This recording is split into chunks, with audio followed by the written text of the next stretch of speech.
आज की कहानी है शादी के पहली रात का दर्द। नमस्कार दोस्तों, मैं आपके लिए लेकर आई हूँ एक नई कहानी। शुरू करते हैं आज की कहानी। पढ़ी लिखी गुलशन की शादी मस्जिद के मुअज्जिन हबीब अली के बेटे परवेज अली से धूमधाम से हुई।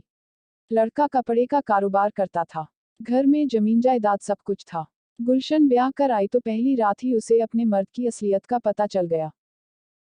बादल गरजे जरूर, पर ठीक से बरस नहीं पाए और जमीन पानी की बूंदों के लिए तरसती रह गई। वलीमा के बाद गुलशन ससुराल दिल में मायूसी का दर्द लेकर लौटी। खानदानी घर की पढ़ी लिखी लड़की होने के बावजूद सीधी सादी गुलशन को एक ऐसे आदमी को सौंप दिया गया जो सिर्फ चारा पानी का इंतजाम तो करता, पर उसका इस्तेमाल नहीं कर पाता था। तो दोस्तों, कैसे हो आप सभी लोग? कमेंट करके बताएं। दोस्तों, आप सभी से मेरी एक रिक्वेस्ट है कि मेरे चैनल को सब्सक्राइब नहीं किया तो सब्सक्राइब कर दें और वीडियो पर प्रतिक्रिया देना ना भूलें। गुलशन को एक हफ्ते बाद हबीब अली ससुराल लेकर आए। उसने सोचा कि अब शायद जिंदगी में बहार आए, पर उसके अरमान अब भी अधूरे ही रहे। मौका पाकर एक रात को गुलशन ने अपने शौहर परवेज को छेड़ा, आप अपना इलाज किसी अच्छे डॉक्टर से क्यों नहीं कराते? तुम चुपचाप सो जाओ, बहस न करो, समझी? परवेज ने कहा। गुलशन चुपचाप दूसरी तरफ मुंह करके अपने अरमानों को दबाकर सो गई। समय बीतता गया, ससुराल से मायके आने जाने का काम चलता रहा। इस बात को दोनों समझ रहे थे, पर कहते किसी से कुछ नहीं थे। दोनों परिवार उन्हें देख देख कर खुश होते कि उनके बीच आज तक तू मैं नहीं हुई है।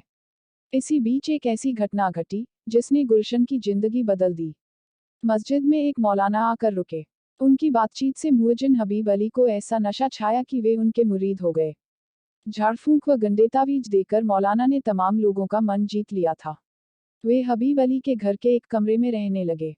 बेटी, तुम्हारी शादी के 2 साल हो गए, पर मुझे दादा बनने का सुख नहीं मिला। कहो तो मौलाना से तावीज डलवा दूं, ताकि इस घर को एक औलाद मिल जाए। हबीब अली ने अपनी बहू गुलशन से कहा। गुलशन समझदार थी, वह ससुर से उनके बेटे की कमी बताने में हिचक रही थी। चूंकि घर में ससुर, बेटे, बहू के सिवा कोई नहीं रहता था, इसलिए वह बोली, बाद में देखेंगे अब्बूजी, अभी मेरी तबीयत ठीक नहीं है। हबीब अली ने कुछ नहीं कहा।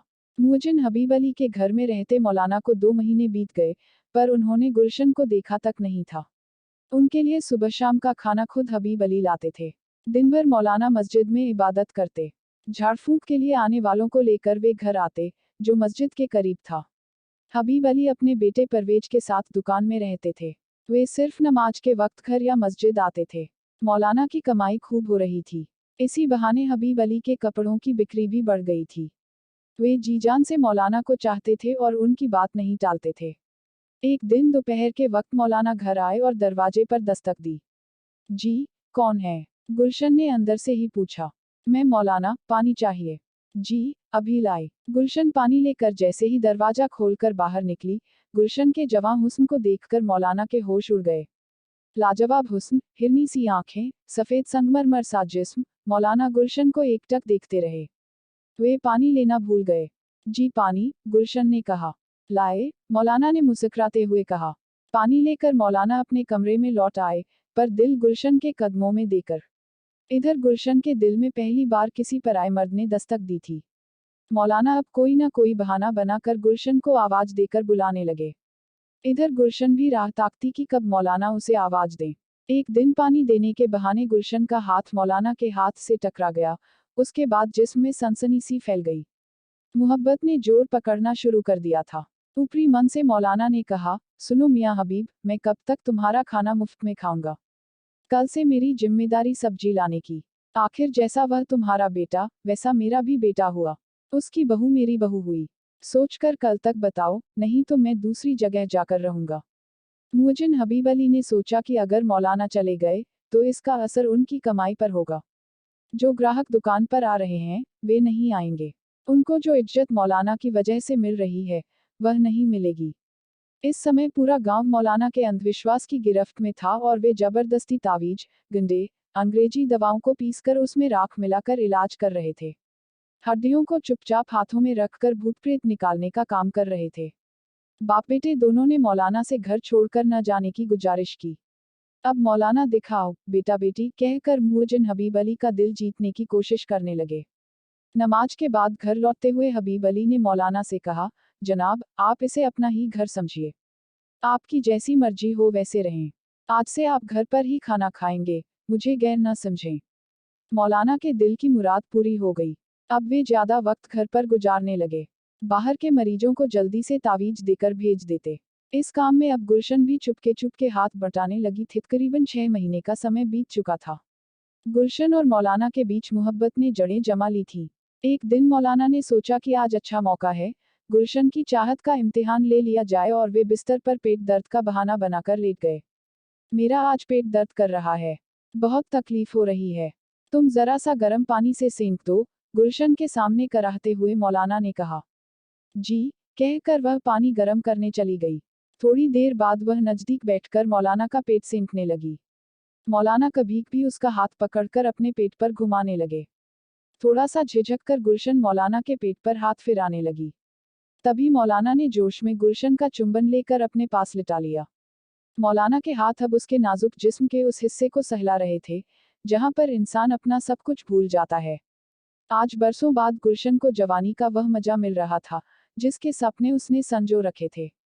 सांसों के तूफान से दो जिस्म भड़की आग को शांत करने में लगे थे। जब तूफान शांत हुआ, तो गुलशन उठकर अपने कमरे में पहुंच गई। अब्बू, मुझे यकीन है कि मौलाना के तावीज से जरूर कामयाबी मिलेगी, गुलशन ने अपने ससुर हबीब अली से कहा। हाँ बेटी, मुझे भी यकीन है। अब हबीब अली काफी मालदार हो गए थे।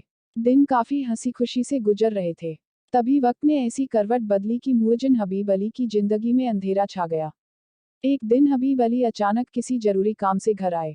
दरवाजे पर दस्तक देने के काफी देर बाद गुलशन ने आकर दरवाजा खोला और पीछे हट गई। उसका चेहरा घबराहट से लाल हो गया था। बदन में कंपकंपी आ गई थी। हबीब अली ने अंदर जाकर देखा, तो गुलशन के बिस्तर पर मौलाना सोने का बहाना बनाकर चुपचाप मुंह ढककर लेटे थे। यह देखकर हबीब अली के हाथ पैर फूल गए, पर वे चुपचाप दुकान लौट आए। अब क्या होगा, मुझे डर लग रहा है, कहते हुए गुलशन मौलाना के सीने से लिपट गई। कुछ नहीं होगा, हम आज ही रात में घर छोड़कर नई दुनिया बसाने निकल जाएंगे। मैं शहर से गाड़ी का इंतजाम करके आता हूँ।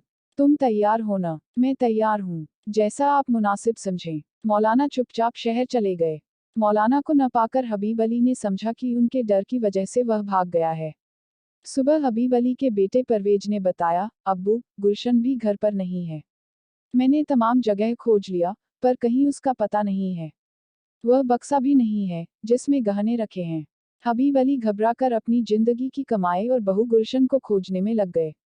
पर गुलशन उनकी पहुंच से काफी दूर जा चुकी थी। मौलाना के साथ अपना नया घर बसाना। आज की कहानी समाप्त हुई। कल नई कहानी सुनने को मिलेगी आपको। आपने मेरे चैनल को सब्सक्राइब नहीं किया तो सब्सक्राइब करके जाए और बेल आइकन को प्रेस कर दीजिए। कल आएगी नहीं हो रोमांटिक कहानी।